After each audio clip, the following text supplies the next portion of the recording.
بسم الله الرحمن الرحيم. الرحمن علم القرآن، خلق الإنسان،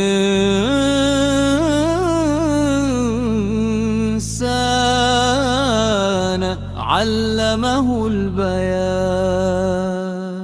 الشمس والقمر بحسبان، والنجم والشجر يسجدان، والسماء رفعها ووضع الميزان،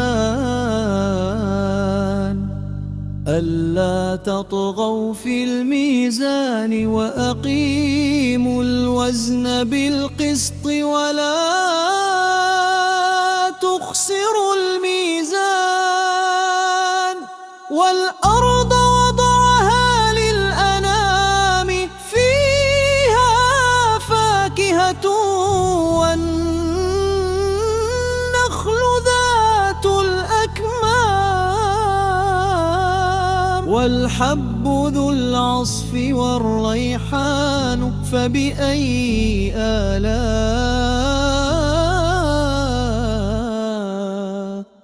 ربكما تكذبان؟ خلق الإنسان من صلصال كالفخار، وخلق الجن من مارج من نار. فبأي آلاء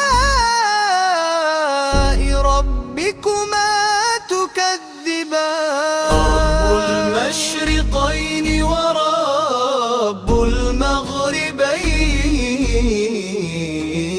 فبأي آلاء ربكما تكذبان؟ مرج البحرين يلتقيان، بينهما برزخ لا يبغيان. فبأي آلاء ربكما تكذبان؟ يخرج منهما اللؤلؤ والمرجان. فبأي آلاء ربكما تكذبان؟ وله الجوار المنشآت في البحر كالأعلام. فبأي آلاء ربكما تكذبان؟